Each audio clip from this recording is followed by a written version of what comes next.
Hi, welcome to The Ring and All Other Sports. My name is Leo Connors and I'm your host. And tonight, I got a very special guest, someone I just met tonight, Bobby Rossi. Mr. Connors. Nice. It's a pleasure to be here. I'm very happy that you hit me up and wanted to come on the show, honestly. You know what I mean? Well, honestly, I've always watched the show Yeah. over the past couple of years. It's actually how I got to know who Scott Dupree is and why he's commenting on all my friends' stuff. Yeah, Mav. Mav Wild. Yeah. I always heard the name. I never associated the two together. So I decided after seeing you this year's Fenway show, Yep. I got to make it a point to come up here, and here I am. Nice, and I'm so happy that you did. Like I told you, we're not really familiar. We just met, Yeah. and I love when they're having a guest or I get to know his whole story. Real quick about Mav, though, it's the only guy, well, I should say Sonny, too, but Mav has an open invitation. Any show he wants to come on, he's more than welcome, as long as the guest agrees, too. You know what I mean? Mav is just one of the best guys. Keep that in mind. Yeah, he's like even though I'm older than him, he's like a big brother sticking up for me and stuff with that crap that's going on with the real deal. Yeah. You know? We can talk about that off here after. But, Bobby, let's get right into it. Sure. I mean, I know that you've done a lot in wrestling. You know, you've ring announced. You're a ring announcer. You're a commentator. You've refereed, you know? And we're going to get into everything right now. Okay. Where did you grow up? I grew up in Providence, Rhode Island, in a neighborhood called Silver Lake. Okay. It was predominantly Italian Yep. up until the 90s, and then it became a different area. But that's basically where I spent my childhood, my Wow. teenage years, and my early 20s. Okay, great. When did you first see pro wrestling? I was probably at my Uncle Peter's house, and this is the first memory I have for wrestling. He had one of those really big, obnoxious, big screen TVs that took up most of the room. Right, It had like right. the speaker underneath or what have you.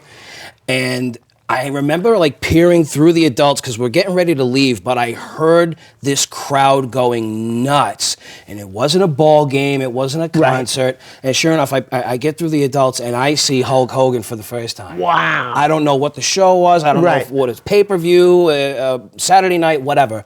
But from that moment, Right. I was hooked. I had to know more. I had to know more about what this pro wrestling stuff was, who this Hogan guy was. Right. I was at the right time. You know, Yep. the red, white, and blue, take your vitamins. I was like in grade school at that time, so they got me. So was that around the late 80s or early 90s? Late 80s. Late 80s, all right, great. Were your friends and family into it too? Was Uncle Pete into it? My Uncle Peter was into it. Nice. My uncles were. My grandmother didn't like it. Yeah. But she used to laugh at the midget matches. Yeah. My mother. Me too, those are great matches. Yeah, they were. I thought they were. Right?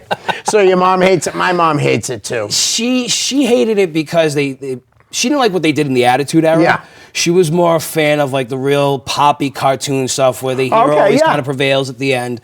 So when it got a little gritty and it got a little dark Yeah. in the 90s, she was just really turned off by it. Right. So she was always a skeptical whenever she heard the word wrestling. She was like, eh. Wow. But I just found out like 5 years ago, my dad told me that my grandfather used to take me to wrestling when I was like an infant. I'm like, you're telling me this now? I've loved wrestling since 1972. What took you so long? But I thought that was cool because I found wrestling on my own. You know what I Okay. mean? Flicking the channels Yeah. and stuff. No one in my house liked it. My brother started liking it, my older brother, when Brock Lesnar and Kurt Angle came around because they were like real. Sure. Do you know what I mean? Like, Yeah, they had that again, I'm not legitimacy saying to them. right. I'm not saying anybody's like not real, fake, but they just, you know what I'm talking about. Sure. Both of them, big, tough guys, man. All right. When did you go to your first show? All right, so the first show I attended was probably within that second, third grade area, Okay. early 90s. I remember there was this place called the Warwick Musical Theater, and it was referenced as the Tent. Okay. It was a big, large outdoor style tent. And the WWF used to have house shows there at the Oh, wow. time. I don't think they ran any major like televised events. Right. But that was one of the first times I ever went to a wrestling show live. And sure enough, who brought me? Uncle Peter and my cousin Mark. So Nice. That's awesome. What about indie show? What did you know about indies? When did you go to your first indie show? Did you work that show, or did you see it before that? So I guess the first indie show I ever went to, I worked. Oh, okay. I actually stopped watching wrestling for a very long period of time in my life. Around the late 90s, I fell out of love with wrestling and I Yep. fell deeply in love with music. Right. I started. We had talked about we that off chatted air. a little bit, Yeah. and that was around that same age that I got into playing and writing music. I had bought a bass guitar, so that wow. like kind of took over my heart and soul for a bit. I got reintroduced to wrestling in 2011 when a friend of mine said, "Hey, you should ring announce for this company RWA." Right. And I thought, well, all right, sure. Who's RWA? And that's kind of how it started. I had no idea about the independents. Right.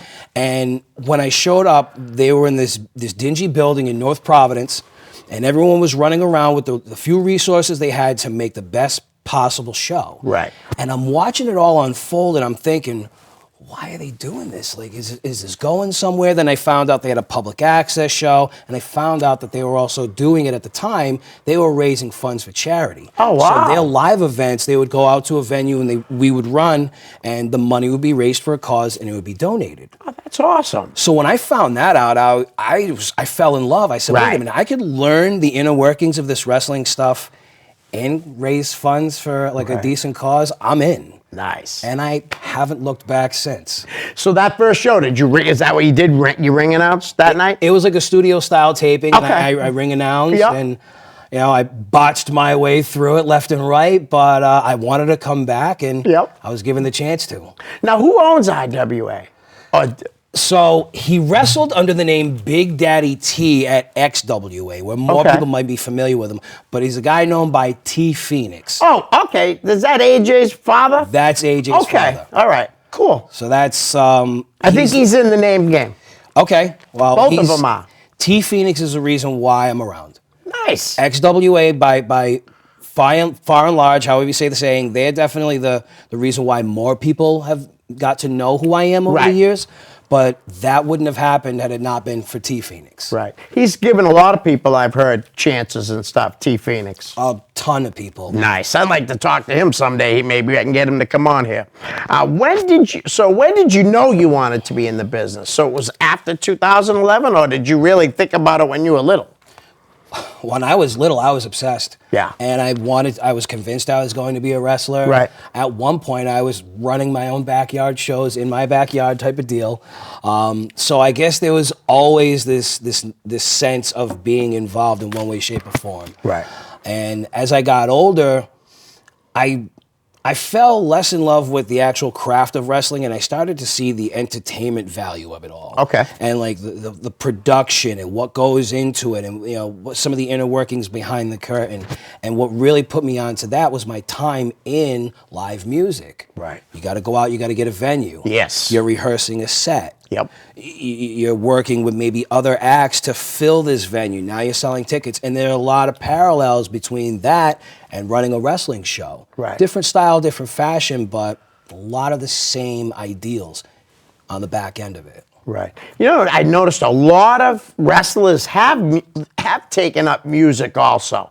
You know what I mean? That I know. It's amazing how many, though. It's like, you'd think maybe a couple, but I know at least 30, 35 guys that are in like bands too. It's amazing.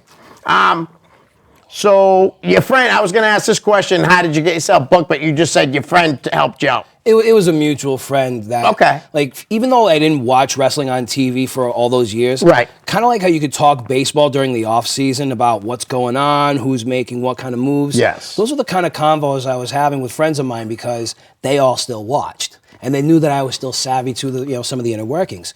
So when me and this friend of mine who's no longer involved in the scene, Right. we were having another one of those conversations, like, where the companies should be doing on TV and how we know better, yada, Yeah. yada. And he's like, yo, man, he's like, you should ring announce for this company. And he really did it. I think it was to free himself up from the announcer role so he could, try to do some other stuff. Was that what he was doing? Was he the announcer at first? He was. And Okay. He wanted to move on to other things. So there was an ulterior motive there. Right.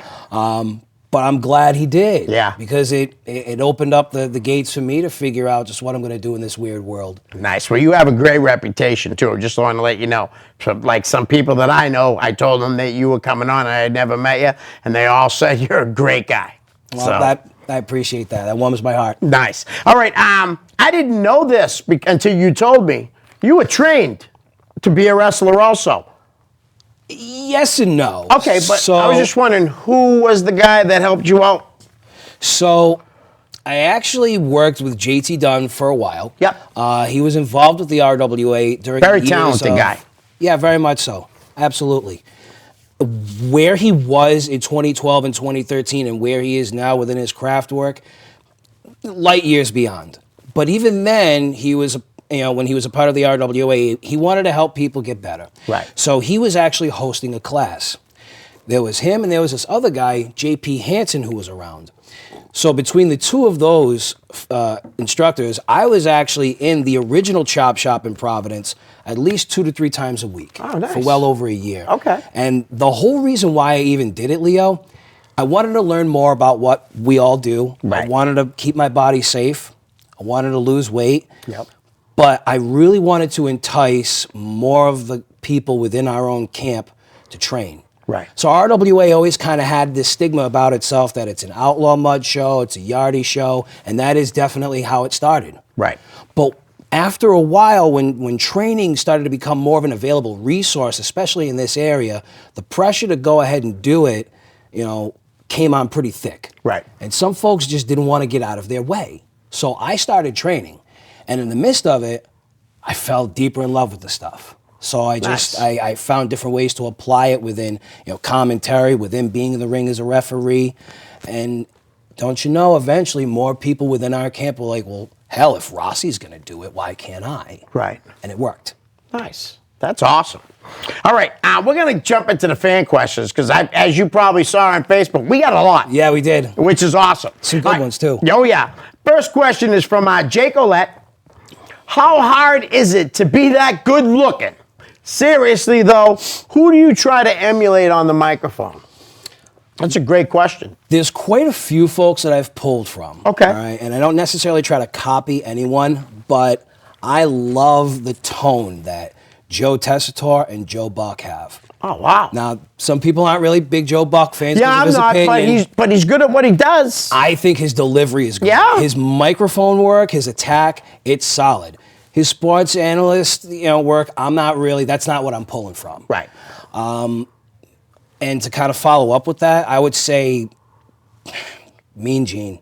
Yeah. Mean Gene was one of the first stick men to grab me. Like, I was obviously a huge Hogan fan. Yes. And, everyone from that era, Duggan, what have you. But Mean Gene had this magnetism about him. He had the way of, commanding attention. Yeah. And I gravitated to him. And I would definitely say I try to, not copy, but I pull from him as well. Nice. It's great people to pull stuff from. All right, Joe Bruin. You know Joe, right? Yeah. All right. What has been your most memorable moment thus far in the business for you? Thanks, Joe. Great question. That's a tough one Yeah. because there are a lot. You can say a couple if you want. You know what I mean? So one that sticks with me the hardest is during Resolution 13. This didn't happen on camera. Right. XWA, correct? XWA's Okay. Resolution Yep. 13. And also during that event, we had a tribute to Reed Flair. Oh, Ric because he had Flair's- just passed? He had recently passed. Right. And we had a tribute for Rick, two Reed for Rick, I should say. Right. Well, before this is all going on, who's in and out of the locker room? I'm, grabbing this one to talk to this one because it's the chaos before the show yeah. that all takes place. So at one point, I go through the locker room, and Rick just happens to be sitting at the closest seat to the door. He didn't know me through Adam. Yeah. Didn't know me through anyone, but he popped up out of his chair and extended his hand. Nice. And I kind of became starstruck. I Right. didn't stumble or, sputter, but the only thing I could think to say was, pleasure to meet you, Rick. Thank you for everything that you've done. If there's anything you need, let me know. Nice. And I kind of kept it in passing because I figured if I stuck around, I would have stammered, and I didn't want to do that. But that, to me, was so memorable because when you're first starting out, you got this idea that if you're down here in the rungs of places and you meet someone who's up here in TV land, they're going to look down on you. Right. And Rick treated me like one of the boys. Like an equal. And it it's probably one of the most memorable moments. It didn't, like I said, it didn't happen on camera. It wasn't that kind of moment. Right. But it was validating. It was like, wow, I guess I'm not as far away from this TV stuff as I thought I was. Right. That's a great story, man. Ric Flair is just, I mean, one of the greatest of all time. A legend. Oh, absolutely. Billy Vox wants to know favorite match you've called overall after your favorite matches you've called from the promotions you commentate at most. Did you follow that? Because I almost got lost writing it down. Thanks, Billy. So, favorite match you've called overall after your favorite matches you've called from the I promotions. was trying to say after all the different promotions Yeah. I've called for. So I would have to say the ladder match from Resolution 18. And who was in that match? So I don't even remember everyone, but I know there were like 6 or 7. It was Ace Romero, Kellen Thomas, Swerve Strickland. Now he's Isaiah Scott Yeah. on NXT. I believe Richard Holiday went in there, and he was defending the Firebrand Championship Yeah. title. I know there's a couple of others that I'm missing, and I'm sorry. It's no slight to them. It's The just guys you just named are all great wrestlers. I was a love watching star-studded Kellen card. Thomas too lately. I mean, the last like year, he's been around a long time and he's done a lot of good things. But I really took notice to him. He had a great 2019. Absolutely, man. He's been on fire. Yeah. And, you know, I find that match is one of my favorite of all time because I met Kellen 7 years before then. Oh wow. And he was a completely different person. Yeah. He was begrudged. He had been around too long. He was just like, push me, I'm coming, whatever. He wasn't enthused, but he was still there, just kind of hanging on to it. And after a couple of years from just kind of hearing it from a lot of people, it seemed like Kellen picked himself up from his bootstraps and started to really push forward. Right. And that really came to fruition, came to head at 2018. And when he won that title, when he got up to the top of the ladder and pulled it down, I popped up out of my chair with a genuine enthusiasm. Like I was a fan for that moment. Right. And I remember calling it at that time, and I remember talking about how this was a man who gave up on himself, who was dejected, who's truly come full circle. And Stryker, Matt Stryker, who was next to me, he goes, Bobby, and he puts his hand over, I have goosebumps right now, Wow. brother. This is as real as pro wrestling can get. So if I could get that kind of a reaction of a fellow who's called WrestleMania, Yeah.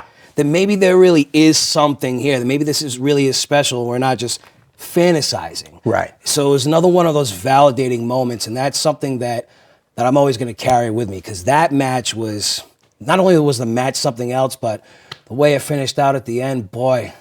Nice. Yeah. Do you have any like I don't know how to call it a catchphrase, but do you have something that you say a lot? Joey Styles used to go, "Oh my God," and stuff. Is there anything that like a go-to line for you? I say I sit corrected quite often instead of standing corrected. Okay.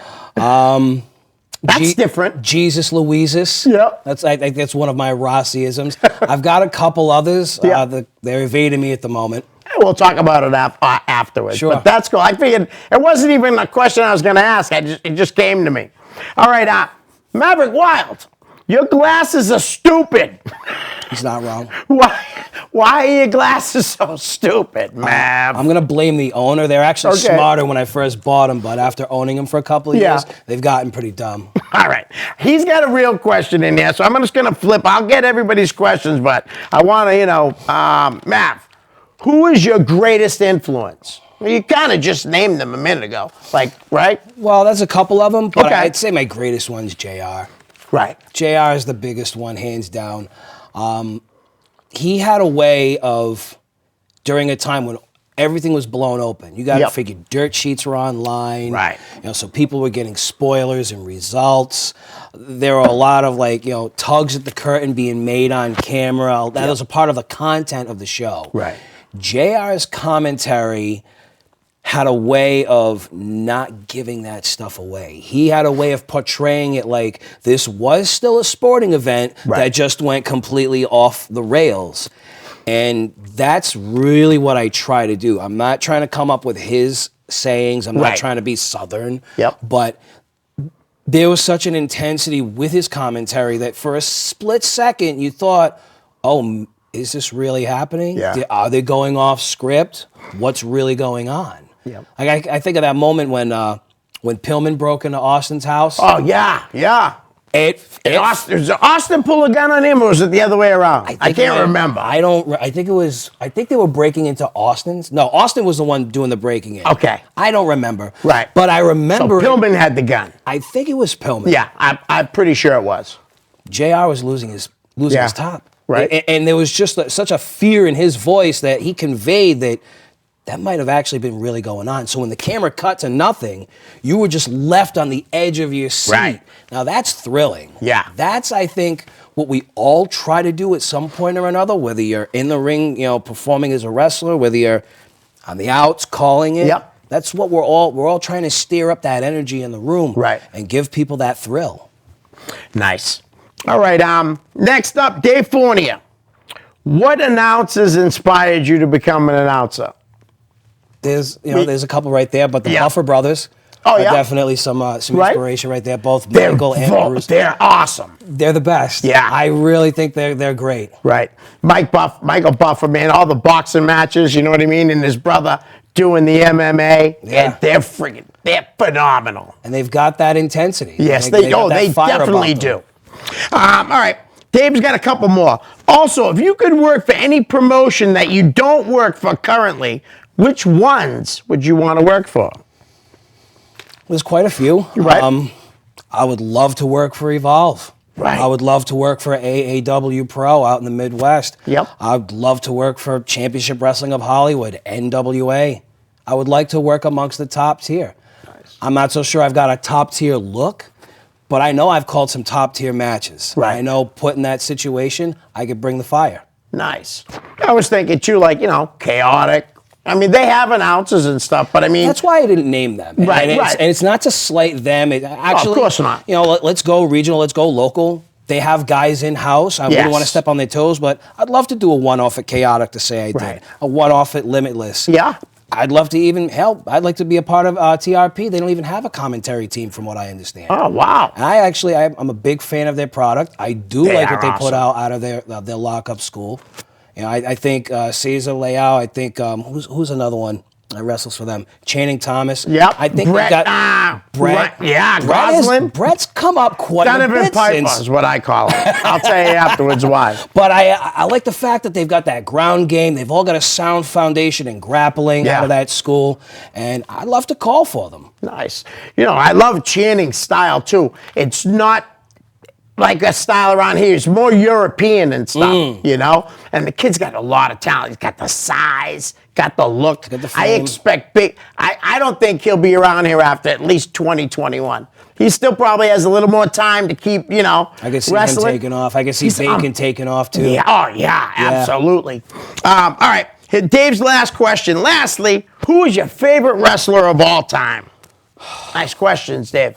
Favorite wrestler of all time? I think Or a couple if you have more than one. It's all good. I've got a few. I mean, I was obviously huge Rock and Austin fans. Right. One of my favorites of all time is Bam Bam Bigelow.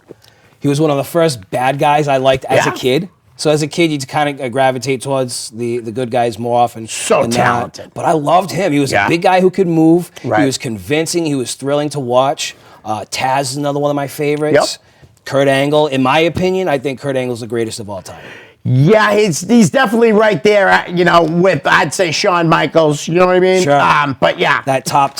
He's tier. unbelievable. He was unbelievable. He took to the sport like that, too. I mean, like that.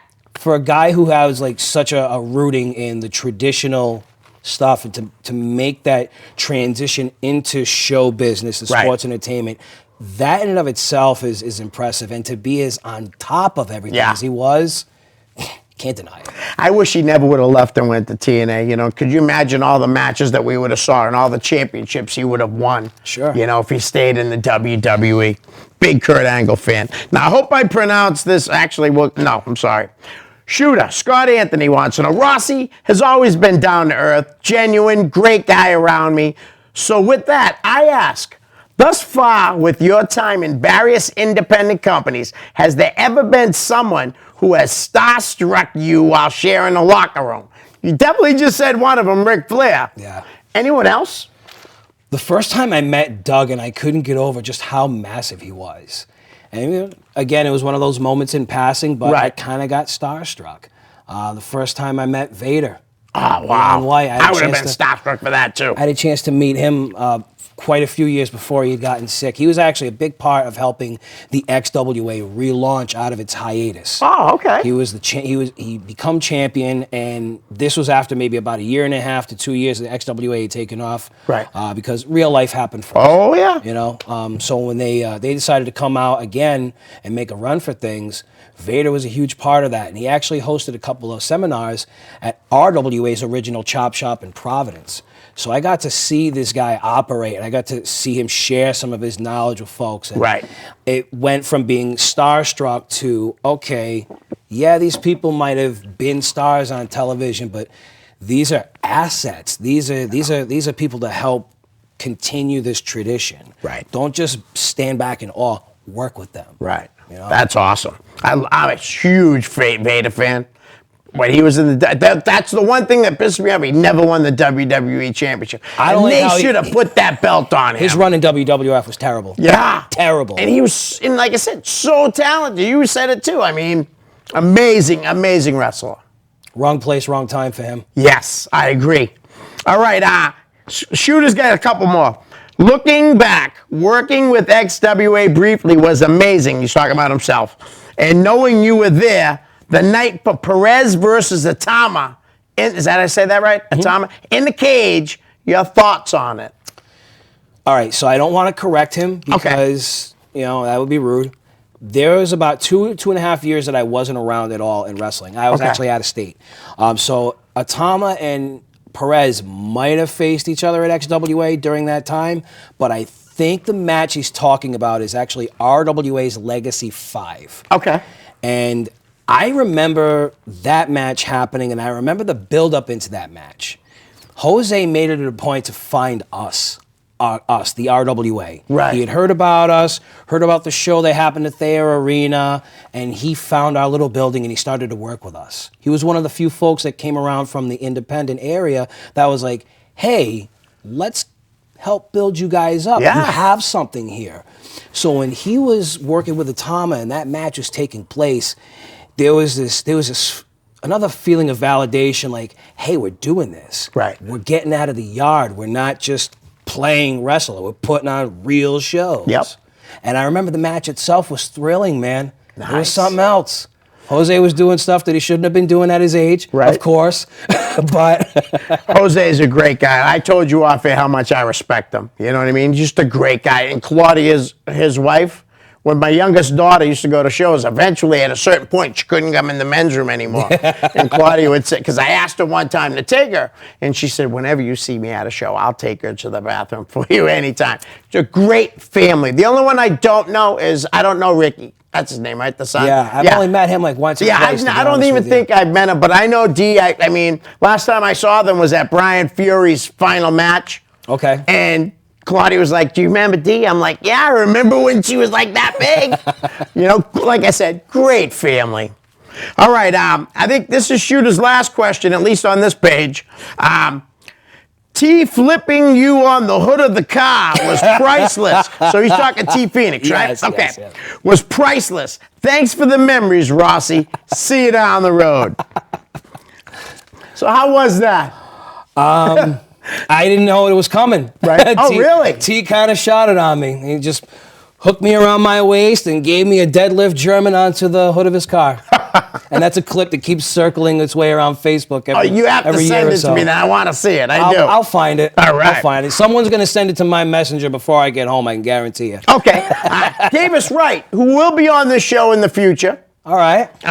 Bobby, who is your favorite person to do commentary with, and why is it Davis Wright? In all seriousness, though, thank you for the opportunities you tossed my way, and I hope you will work along. And I hope you and I work alongside again real soon. I'm looking forward to doing so. I mean, Yeah. he's new at Right. wrestling, but he's got a background in calling junior hockey, so he's got the aptitude for it. Yeah. And he definitely wants to get better like anyone else. You Right. know? So the few times I've had a chance to call with Davis, it's been kind of fun. Yep. Who's my favorite to call with? out of all the years, out of all the one-off partners I've had, my favorite still to this day is Rob Massey. Ah. We only worked together for about 8 months. Yep. And it was around the time that I really started to try my hand at commentary. But we were both doing it at RWA, and it started off as a social experiment. Yep. We were like, well, let's see how it goes. Let's run it live during the show. Yeah. And it added to the show. And the two of us just instantaneously had chemistry. So one of us could be straight, one of us would throw another one a curveball, and the dynamic would flip back and forth throughout the show. I miss calling with him. Okay. I really do. I thought you might say Bob Whitney, too. You're doing a lot of shows with Bob, Yeah, right? yeah, forget Bob. All right. Sorry, Bob. Adam Nessel, who I know you've worked with. Yes. All right. Why haven't you tried to expand your reach as a commentator? I think promotions in New England would be lining up to have you lend your voice. Before you answer it that, though, you've already worked for a lot of companies, so you have put yourself out there. To an extent, yeah. Okay. And to follow that up, you know, a place that is legitimate usually has their own person. Right. You know, like there are more wrestlers that tend to travel throughout the circuit, referees tend to travel throughout the circuit, but commentators, voices, we tend to be more localized and regional. Now, that's not saying that you can't make your way around. Right. Mark Haggerty did over the past 3 years, and now he's landed himself Look a at him. great gig Yeah. at MLW. Good Yeah. on you, Mark. Yes. You know? Very talented. He was actually a lot of fun to work with. Was he? I had a chance to call one show with him. Yep. Didn't take long. Within about a match's time, we had chemistry. We had a good rhythm. He's a good Nice. dude. He's got an infectious energy around. Right, about him. right. I noticed that about him because I don't really know him. I've said hi to him in passing and Yeah. stuff like that, but he's a guy I want to get on the show one of these days. He's done a lot of great things in a short amount of time. He put himself out there. Yeah, he did, and he's doing a hell of a job. All right. Now, this is the name. I'm not sure if I can pronounce it right. Ben Carcieri? Carcieri. Sorry, Ben. I butcher you. I probably say it different every time you ask a question. Who is your favorite commentary partners? You just answered that. Right?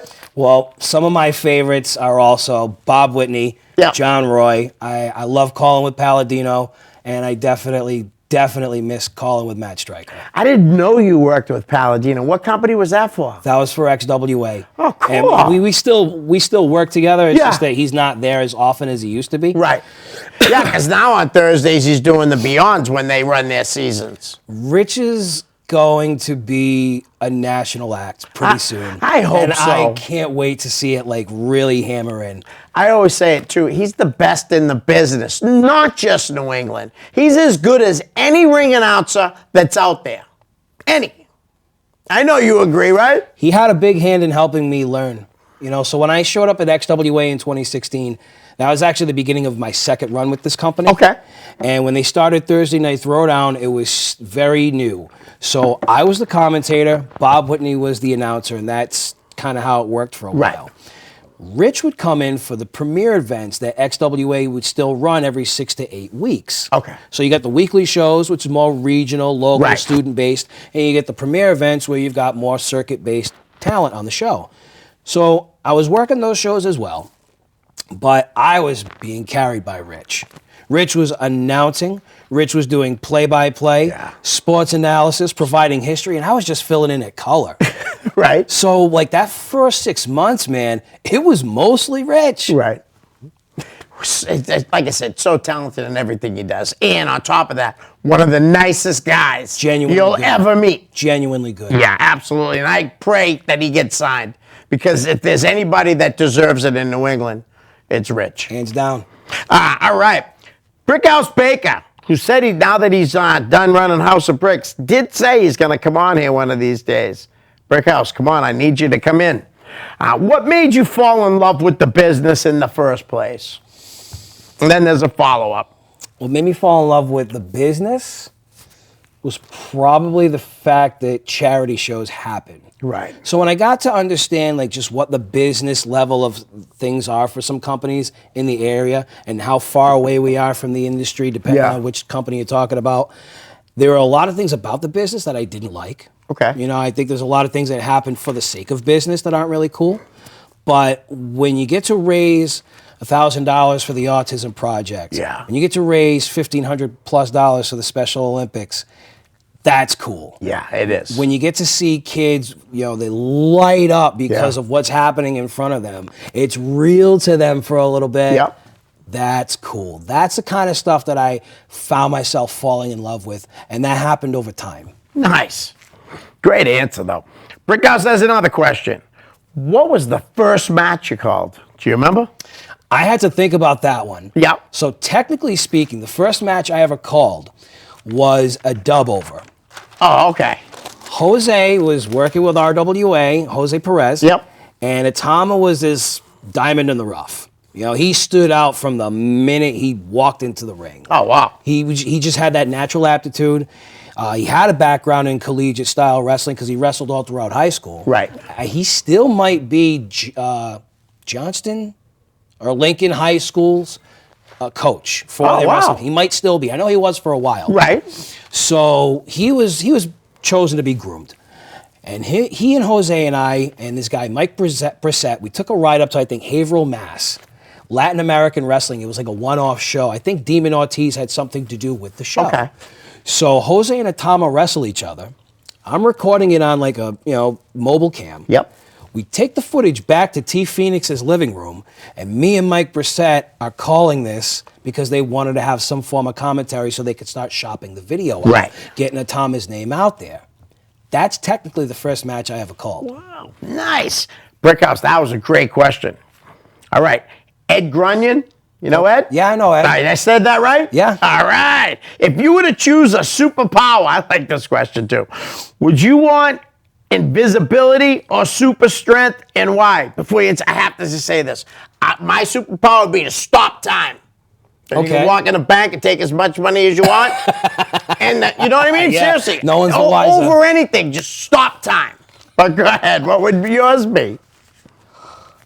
As enticing as super strength sounds, Yeah. I'm going to go with invisibility. Yeah. Because imagine the stuff that you could find out being invisible, Yeah. That would be awesome. right? There was a movie that Kevin Bacon did. I can't remember the name of it, but he would become invisible. It's not ringing a bell. So good, though. check it out. When I find out, I'll hit you Yeah, up on yeah, let Facebook me and know. tell you, because it's incredible. All right. Emilio Bullet Estevez. Right? I said that right, That's too. right, yeah. All right. I'll ask a rhetorical question. Why are you so loved in and out of the business? That's how we put it, the business. Probably for the same reason why I might catch a little bit of heat. I wear my heart on my sleeve, Yep. and I have a big heart. So when you have a big heart, you get upset, you lash out. Yep. I'm not, you know what I mean? I'm not exempt from that. I have in the past. But the reason why I think people gravitate towards me is because I love even harder. Right. Then I lash out. Yep. And I can't lie about anything. Whatever's on my mind, like my face gives me away every time. I'm the same way, too. Like, I'll be at work all pissed off, and then the teachers will be like, what's wrong? I'm like, nothing. Baloney, there's something You got- wrong because you're not well, you smiling know. right now. Yeah. Thank you for the question, Emilio. Sean Lita. I said that right? Yep. I know I did. What was your favorite match this year in all of wrestling? Meaning, obviously, meaning you could, something from TV if you wanted to pick that. And what about it made it special? It's a great question, John. So, did you watch the 10th anniversary Evolve special that was on the WWE Network? Yes, not all of it though, but the AG Josh Briggs match, I made sure I watched that live. That was special. It was. Because very special. My first memory of AG is him being a referee for NCW at a VFW hall in either West Warwick, Rhode Island, or Riverside, and he was this little kid that those within the scene would break his balls a little bit Yeah. because he was always around. Yeah. And seeing him do that, Right. that was cool. But the match from the year that was my favorite, it was from that show. Okay. It was XWA former champion Anthony Henry versus Arturo Horse. Okay. That match felt real. Really? The two of those guys, they have legitimate backgrounds in MMA. Okay.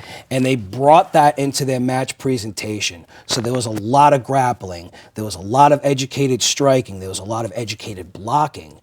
And it just looked good. Right. There's a lot of crossover stuff that they try to put on TV. It falls short of the mark. Yeah, a lot. This didn't. Right. This to me, and the reason why I am such a fan of it, I think that's where the business is going. Right. And I think you're going to see it happen within the next 5 to 10 years. If you get the chance, dial up that show and find that match, Leo. I will. It was something else. Nice. I'll tell you, AG is incredible, too. Not only is he so talented in the ring and knows so much about wrestling, he's also one of the nicest guys around. Good kid. Yes. All right. Sean has a follow-up. Also, if you could change one thing you did or didn't do this year, what would it be? Sean's come up with some great questions. One thing I could have done that I should have. I think the chance to branch out at a much larger area than I'm already branched out to was in the middle of 2018. XWA was at like a blistering height, and everyone from the area at some point or another in that year had come through. Right. There's a bunch of folks that are on television now that weren't on television in 2018, and they were there at that time. Oh, wow. And it was just, it was so much going on. Yeah. In a short period. I don't think I capitalized on that. And to be honest, there were even times I found myself getting bitter about it. Really? Yeah, because like you see someone who's done more in a shorter amount of time, it's like, damn, why not? Why not me? What did I do? What did I not do? So I've kind of wrestled with that question over the past few months. But on the flip side, in remaining more local, I feel like I've contributed more to the houses that I work at by just being more involved in the locker room, having a keener eye on what's taking place on camera, and giving that feedback to those in the company, be it the workers or the powers that be. Nice. All right, Shooter's back. Okay. Scott Anthony, is there anywhere you may want to lend your commentary skills in 2020 to 2021? Yeah, I mean, like I said, I'd love to call for TRP. I like the product. I'd like to do a few one-offs at, Chaotic and Limitless and some of these promotions here in New England. But I want to get out there. And I'm not so sure if 2020 is the breakout year. Okay. I think there's still more things to be done locally. Yep. The RWA is getting ready for a big show in the middle of the summer. XWA is getting ready for their 20th Extreme Rumble. That's going to be March 29th. Nice. It's going to be taking place in Plymouth, Mass. Okay. So we're getting out of the area, so to speak. We're looking to branch out a little bit more. I mean, this is the first time that XWA is going to host a 50 contender Rumble for the Rumble match. That's a lot of people. It's a lot of violence. Very cool. That's very cool, though. It's going to be a big event. Yeah. So, I'm not so sure I'm going to be making it a point to get out a whole lot in 2020, but the rumbling should start. Okay. A follow-up. In your opinion, who is the next big star? That's a great question, especially because there's a lot of them around here. Really. There really is. There really are. Who is the next big star? So I think some of the next people to break out from the area are probably Christian Casanova. Yeah, oh, definitely. I think Bacon's going to blow up big once he's fully into the swing of things. Right, once he's 100% healthy. Yeah. Yeah. Because he had a good amount of steam before it happened. He sure did. So I think he's going to be one of those to blow up pretty soon. I think Charlie Cashew is going to be one to really shine. Good. Yeah? He's another one with an amateur background. Right. I did not know that until 2 days ago when I came across his real name and I saw him on the mat, watching his kids wrestle. That's the requirement nowadays. Right. And I think it's a good thing because there was a long period of time in pro wrestling where you didn't have to have that kind of background so long as you had the knowledge of, show business and safety and things of that matter. You could, you could go on your own way. Whereas now it's like, man, you got to know how to wrestle. Yeah. You want to be a wrestler? Got to know how to wrestle. Yep. Nice. Simple. All right. Last fan question, then we'll get to play the name game for a little over 12 minutes. If you had to pick one night you were involved with saying this, was it and walked away for good, what was it? Well, again, I'll read it. If you had to pick one night you were involved with saying this was it, meaning we're walking away, and you walked away for good, what was it? If you had to pick one night.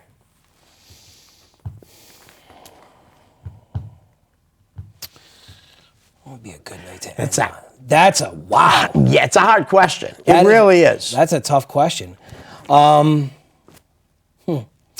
If I had to make any of the shows that I've called the last one, Yeah.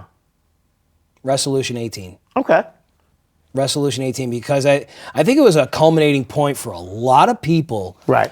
And I got to see that come to a head. Yep. So like I remember a year before then, Richard Holiday was very new to the scene, Yeah. and you saw that he had potential to blow up and glow up. Right. But at that point, he was still kind of still rough around the edges. I mean, you saw Kellen come into his own. Ace Romero went from being a local regional guy to being an impact superstar. Yeah. If I had to walk away, I'd walk away from Resolution 18, because from that point forward, man, so many things popped off. Right. And Ace Romero is incredible talent, man. He went viral with that Pounce video. Yeah. I mean, honestly, he really is incredible. All right, so I got a bunch of names. We already talked about a few, so I'm going to skip those guys. Okay. Teddy Goods. I love Teddy Goods. Yeah? He's a decent dude. Yep. Always been very respectful. I like his wrestling style. Me too. I think he's a good dude. All right. How about the head trainer at the lockup school, Ryan Drew? Ryan has got a sense of humor that isn't cut for everyone. Yeah. But I get it, and I dig it, and I appreciate it. I really am a fan of his style of training. Yeah. He's actually made it a point to come to the XWA's Wrestling Kingdom just because he had nothing to do that day. Yep. So, like, anyone who goes out of their way to lend their experience, Right. I got a respect for that. Definitely, and he's such a good guy. All right, how about Todd Graham? Todd Graham is someone that I've grown to appreciate over the years. And at first, I could see why and how he rubs people the wrong way. Right. He seems like overambitious about stuff, but once you actually get to know the guy and level with him, you find that he really does have the best of intentions. Right. I agree. I think there's so much going on in there creatively Yep. that if he had a means of laying it all out, you could see some real magic come from him. Nice. And I love having him on as a guest. He's a great speaker, and he's very knowledgeable about the sport, being a promoter and a worker. You know? He looks at it from all angles. Yeah, definitely. How about Tom Billington? Tom Billington. Part of the Dick Busters. See, I remember this time, Tom. Gassy. Yeah. He's very gassy. That's all I have to say about Tom Billington. All right. Now, all jokes aside, he's probably one of my better friends in the Is he? Yeah. scene. One of the first few people I ever met. And over the years has been a genuine friend to me. He's Nice. one of those folks I can confide a lot in.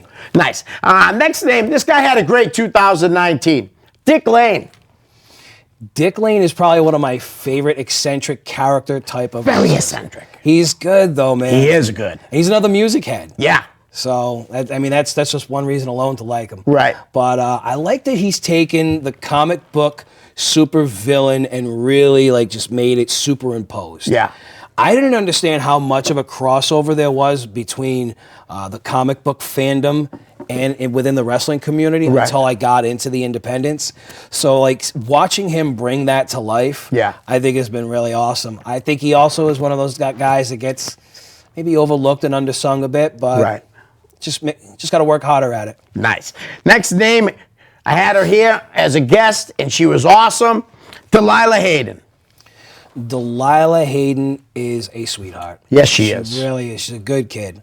I feel bad at times because I think she might have gotten some heat tossed her way. Yeah, but we but- we fixed it here. I think at least, you know what I mean. I had her on, and like she was a great guest.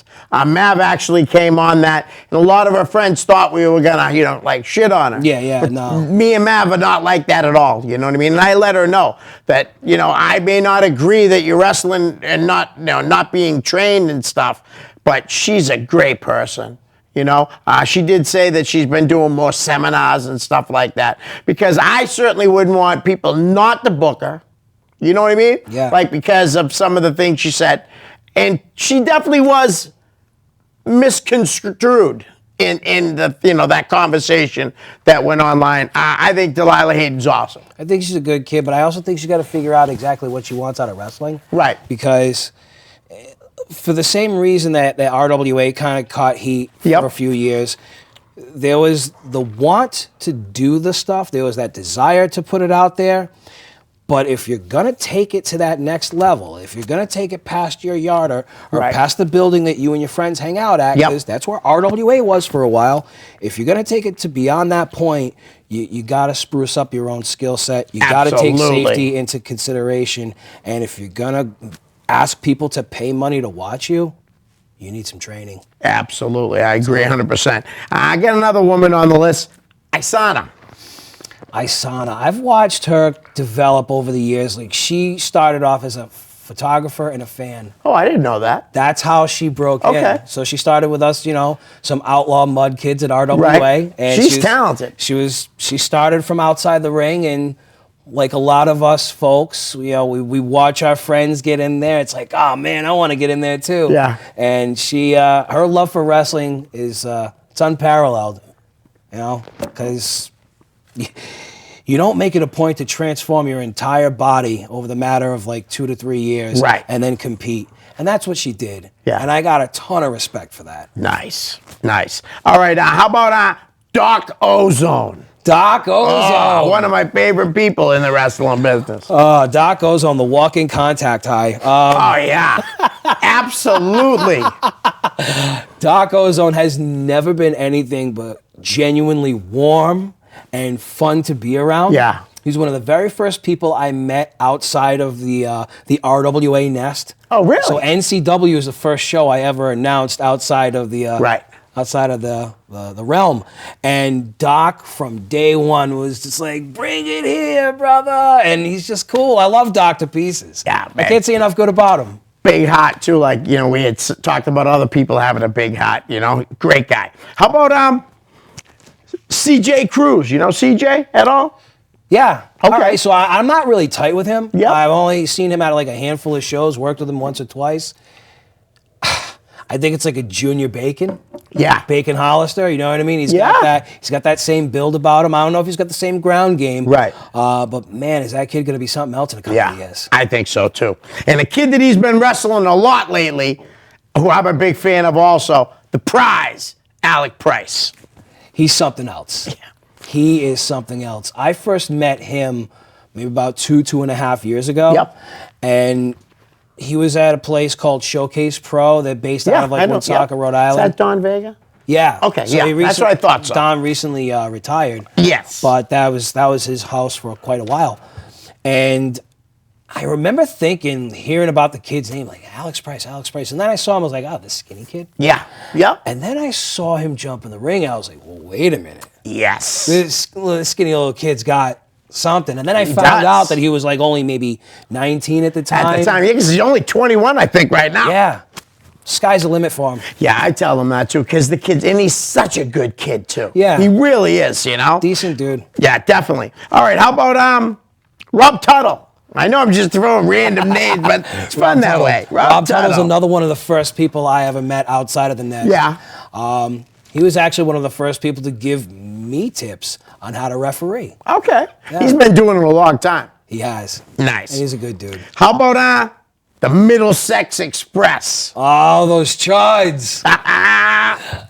Probably some of my favorite villains. Yeah. Because like even when they're out there being them sleazy selves, I can't help but smile from ear to ear. Stephen Lust is someone I've actually gotten to know over the years personally, outside of the ring. Right. Probably one of my closer friends, and I I give him a lot of credit because when you think of the Middlesex Express, Yep. you think of them as a unit. Right. And he's definitely gone out of his way to redefine himself as a singles wrestler. Nice. And he's doing a really good job at it. Yeah. They're a great tag team. I enjoy watching I think them they're one of the wrestle. best tag teams in the area. I really do. Oh, absolutely. They're definitely working their way up. How about Killanova? How about him? You know, Trips, AG, and Royce Bishop. I mean, All the culture. I don't know exactly what they're going by right now. I think they have the potential to be a modern day Horseman type unit. Right. And I would love to see that happen. Me too. With Tasha Steele representing the culture on Yeah. NWA. Yeah. I think there could be some really big things in the making Right. for them, and I hope to see it happen. Yeah, and I hope like when they move on, and it might not happen obviously, but to go, I'd love to see them go as a group. Like let's say Evolve or Ring of Honor, they bring all of them, not just like Christian. Right. You know, which if it was just Christian, I'd be still happy. But I'd love to see the group together, stay together. I think we're probably going to see them like independently show up at all these different Yeah. places, but to see them brought in as the group, that would be awesome. Definitely. That'd be cool. All right, I think you had a picture with this guy, Matt Tremont. Matt Tremont. Nice guy. I only met him once. Such a good dude. Yeah, and it's like when you see the kind of stuff that he's put out in the ring Yeah. and you get to meet him in person, it's like night and day. Right. But one of those folks that where you can't judge a book by its cover. Yep. Looks like a mean, nasty, ugly dude who has nothing nice to say about Yeah. anyone. But he's actually very smart. Yep. A well-spoken guy. He's always been polite to me. Nice. We got 50 seconds. We'll go one more name. Vinny Pacifico. Vinny Pacifico is someone that I miss seeing as often as we once did. Right. He was a big part of Thursday Night Throwdown in its first couple of years. The kid's done nothing but chase his dream and blow up, and that to me makes all the sacrifices worth it because you see these people start from here and it's just, you see them on television. It's Right. like, man, I remember when you were bumming around in West Warwick with me, bro. Nice. Why don't you plug your social media? All right, well, I'm at Bobby Rossi. I'm on Facebook. I'll plug the fact that by the end of this month, BobbyRossi.net will be live. Okay. And there'll be a lot of content coming out of that website, and there'll be a much larger social media presence than just a regular old Facebook page. That's awesome. Bob, we're going to set this up and do it again. Guys, for Bobby Rossi, I'm Leo Connors. Peace.